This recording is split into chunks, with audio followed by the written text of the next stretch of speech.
People Republic of China, Your Majesty the Sultan, Excellency, leaders of ASEAN, Excellencies, Madam, ladies and gentlemen. At the outset, I would like to extend my warmest welcome to His Excellency Li Keqiang, Premiers of the People Republic of China, for attending the 25th ASEAN-China Summit.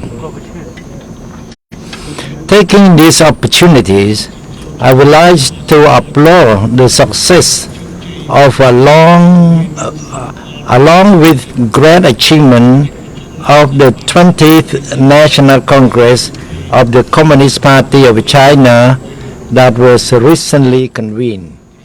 Under the leadership of the Communist Party of China during the past 7 decades, the People's Republic of China has lifted hundreds of millions of people from poverty and has transformed China to become the second largest economy in the world, based on strong political stability and internal peace. In addition, China's sustainable development has also made important contributions to enhancing common prosperities for the region and the world. Based on the principles of mutual respect, win-win cooperation, mutual assistance and learning, ASEAN-China cooperation has steadily grown with fruitful results and strong success over the past 3 decades. In fact, China is the ASEAN largest trading partner, with a total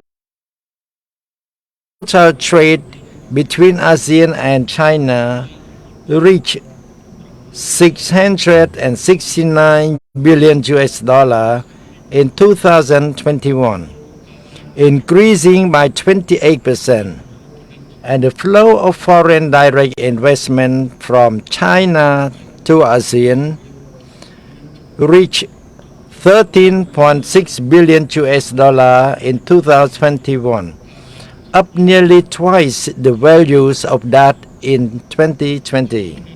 At the same time, the expansion of our relation to comprehensive strategic partnership announced at the ASEAN-China Special Summit last year has become a good role model for regional collaboration and has contributed significantly to peace, stability, development and prosperities in the Asia-Pacific region. Taking this opportunity, ASEAN highly appreciates China's commitment to the implementation of this comprehensive strategic partnership, including the provision of 150 million doses of COVID-19 vaccines to ASEAN, the implementation of the Health Shield Initiative, ASEAN-China, and the Belt and Road Initiative, etc. On this basis, I'm indeed optimistic about ASEAN-China cooperation, which has begun a new chapters of the historic event for the strengthening our relation and cooperation with greater potential and dynamism, while ASEAN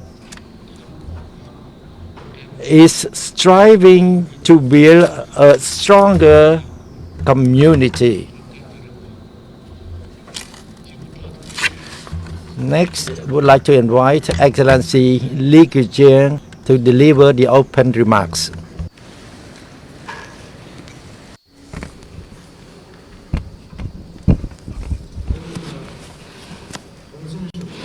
Your Excellency Prime Minister Hun Sen, colleagues, it is my real pleasure to gather with you in the beautiful and vibrant city of Phnom Penh for the 25th China-ASEAN Summit. I wish to thank Prime Minister Hun Sen and the government of Cambodia for the thoughtful preparations and meticulous arrangements made for the summit.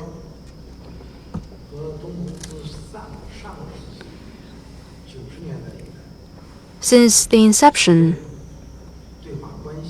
of a dialogue relationship in the early 1990s, China and ASEAN have forged ahead together.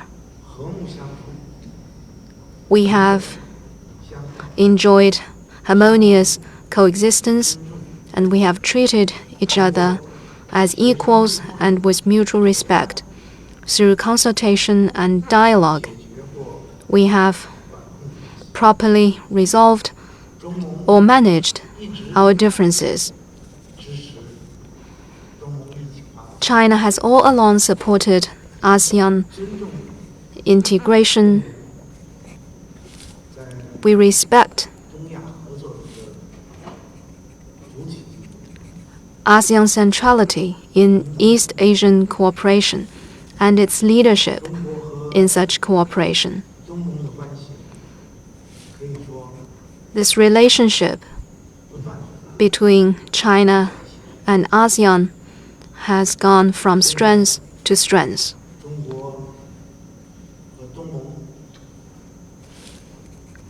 As we meet, we see that China and ASEAN have become each other's biggest trading partner.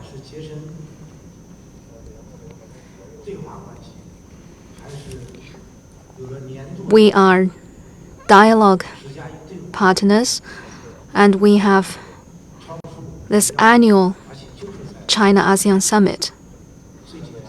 And such huge increase of two-way trade is indeed beyond what we have expected.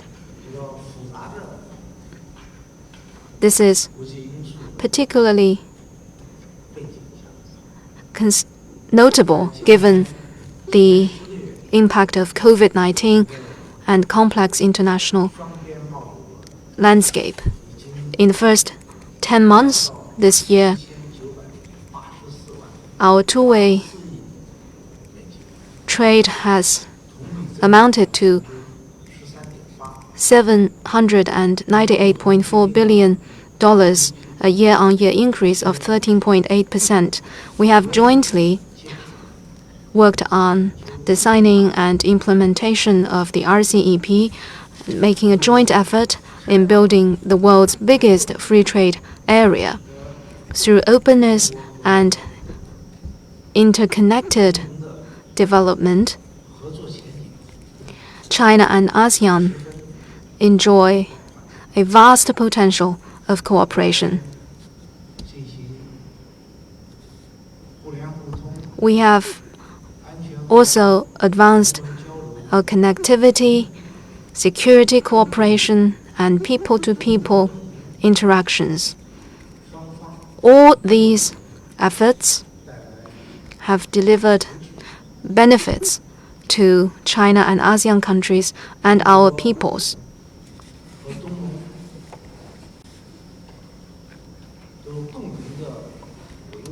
Both China and ASEAN countries uphold peace and stability in the South China Sea.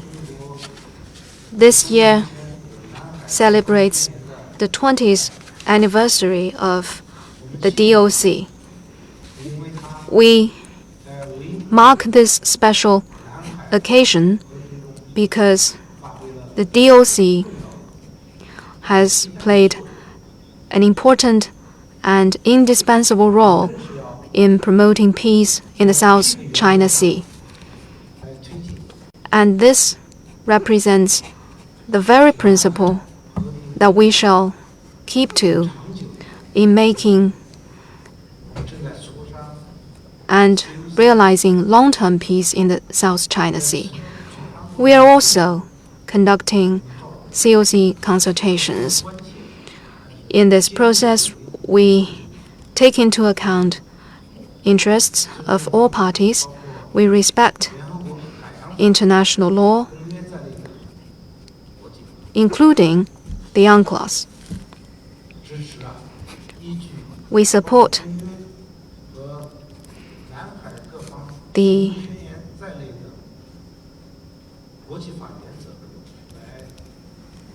efforts to properly address matters related to the South China Sea in keeping with international law, including UNCLOS, and also the DOC. This way, we will make our common home a peaceful and secure place, and also keep international industrial and supply chains stable and unimpeded. There are far more things that connect us than differences between countries. We will be able to properly manage our differences and ultimately expand the convergence of our interests, make our cooperation even more fruitful, and I believe this will be the very spirit that we will have today's discussion. This is my opening remarks. Thank you.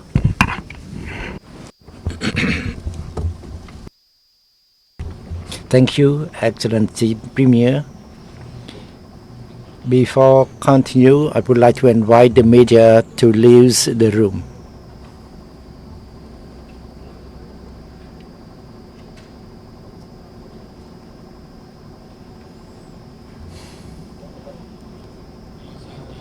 As